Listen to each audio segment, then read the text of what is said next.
He takes 30 points of damage because of the death mark, and 172 damage from the Thorny Caterpillar. That's over 200 damage from one card. What's up, AxieFaction? Welcome back. Before we get into it, I want to let you know that the Meditate Origins Academy is live. This is an ongoing master course to give you all the information and tools you need to play your absolute best in the arena. And to help you reach the top, we have a list of star-studded coaches. First off, Zero Meditate, who invented the Leafy build that we see all the way up into the top 100. Of course, we have the founder of Meditate itself, the OG Elijah Meditate, as well as the Axie Infinity Origin 2022 World Champion 1437. And of course, you have me as well. Every single one of us are absolutely dedicated to your success. For only $35 a month, you can get access to this course with 4 videos every month, as well as an exclusive live stream with 1437 every single month to keep you up to date with everything going on in the meta. And on your part, there's absolutely no commitment. You can cancel at any time. So make sure to click the link in the description below to learn about all the additional benefits I didn't mention here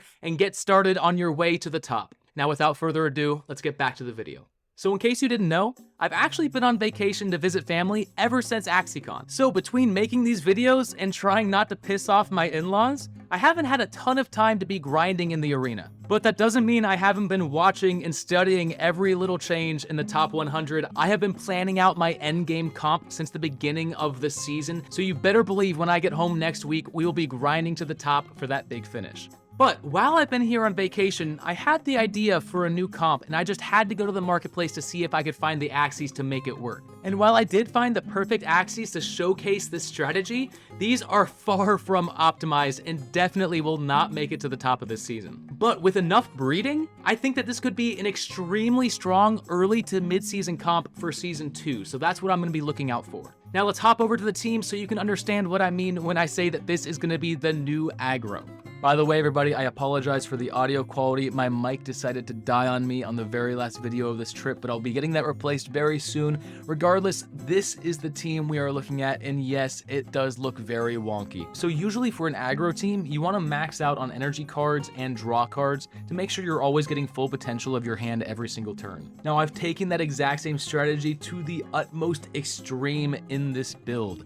So you'll notice that every single one of these Axies has larva, but not only that, but each one of these Axies also has enough bug PP to attach a trickster to larva. Larva says scry 2 cards. Scry means look at the top 2 cards of your deck. Gain 1 energy if you discard a skill card upon scrying. And then trickster allows me to draw a card whenever I use larva.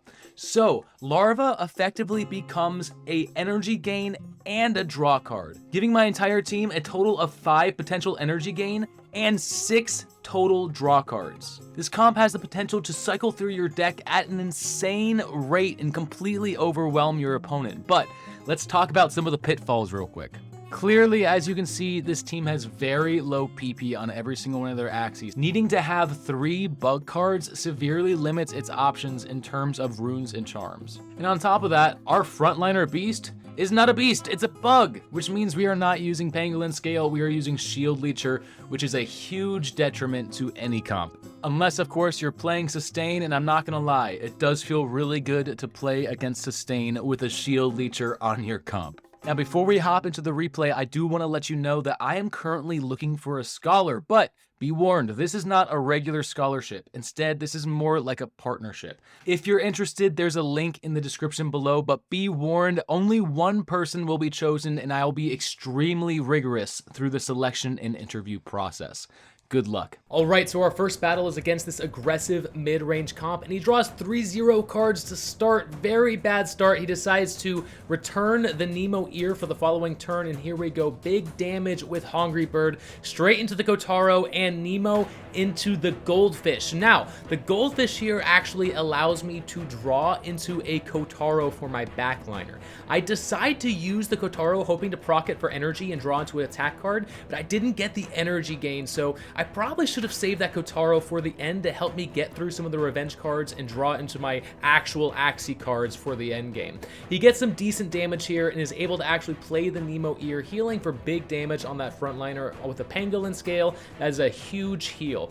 Now he still has Death Mark, and this is a big turn for me. Risky fish to start. I'm going in with the Kotaro, and I actually proc it for energy gain and get a goldfish as well. I use the goldfish for big damage. Now the Arco finishes him off, and I'm able to play the Nemo and use Cute Bunny on his midliner, leaving him with fear. So anytime he plays an attack card on that midliner, he's going to be shuffling a curse card into his own deck. Now look at this. He actually draws into 2 cards from his backline bird, so he doesn't have to proc the fear. And the early bird allows him to draw into an eggshell as well. So all 3 cards played this turn onto his backliner. No curse cards for him, but you're about to see some of the beauty that my deck offers here. We're going to start off with Kotaro, obviously. Get that Death Mark damage on him, and then we're going to go in with a hero, drawing into another Cute Bunny. We're going to go ahead and play the Cute Bunny. Now fear is on the midliner and the backliner. Any attack cards he plays in his following turn is going to result in curse cards. He does not have an option. He has no way to get rid of that fear, so he's just going to be shuffling more curse cards into his deck with every single attack. Now he gets Death Mark on both of my Axies here. He's going to finish it off by leaving bleed on my midliner, but I am still in a great position. Now my following turn here is a little bit lackluster, but I do draw into 3 great attack cards that I can use to start chipping away at that midliner. And after this Arco and the Goldfish, you'll see that both of his Axies are on their last legs. 3 attack cards in my following turn is all I need to bring this game home, and there's nothing he can do to catch up at this point. 2 attack cards take out my midliner. He throws the Goldfish into my back lane, leaving me with just 130 health for my following turn. But that is fine by me. Honestly, I only need 1 HP in order to finish this out. Here we go. I throw a Revenge Sword to take out the midliner and a Thorny Caterpillar to the back to finish it off. And that's game 1 for me. Let's hop into the next one right now. All right, and in this game, we are going up against a Sustain player. Because I am playing Shield Leecher, you know I had to show you at least 1 game against a Sustain comp. Now, we did go first, so not a big turn to start, but we did get Death Mark applied onto that frontliner there. He is able to play a Sakura on his frontliner and a Hatsune as well. But Shield Leecher isn't my only trick against Sustain. I start off with Larva to see if I can proc it for energy. I fail to proc, so I throw out Arco, which breaks the secret from Hatsune, so I'm able to keep on attacking without taking the fear from the secret Hatsune. Now, it's back to his turn. He's going to taunt to the back line. And unfortunately, he doesn't have any shield. Not that it would really help him that much anyway. But he does play a Clover in the back lane to get some of that passive healing started up. Now, check out this turn. This is absolutely amazing. Normally, with 3 0 cards in your hand, it'd be a totally dead hand. But I use 1 Larva to draw into a Nemo. The second Larva draws into Kotaro. I throw the Kotaro out there, applying Death Mark. I finally play the Nemo and throw the Thorny Caterpillar out there. He takes 30 points of damage because of the Death Mark and 172 damage from the Thorny Caterpillar. That's over 200 damage from 1 card. Very few comps out there have the ability to draw into 3 0 cards and still have that kind of firepower afterwards. Now, he does throw a significant amount of shield, but again, Shield Leecher allows me to absorb half of that. So we're going to be attacking the 50 shield into an almost full health Axie here. We start off with Hungry Bird to get a little bit of heal on our frontliner, Goldfish for damage, and another Goldfish. We're just trying to get as much damage as possible. There's no point playing Caterpillars and applying fear to that frontliner because he's most likely just going to heal and shield. We're not going to see too many attack cards come out of him. Now, this is very much a deja vu situation. Again, he's throwing as much shield as he possibly can on that frontliner, 157, and again, my Shield Leecher absorbs half of that, so he's left with 79 shield. I attack first with the Arco to dispel his secrets. I go in with a hero to see what I draw into. Nothing too crazy. I go in with the Risky Fish to give as much damage as I can to that frontliner. I don't want to potentially split up that damage or potentially kill that Clover instead, wasting the energy because it's about to die at the end of his turn anyway. I'm not too concerned about that 1 extra leaf.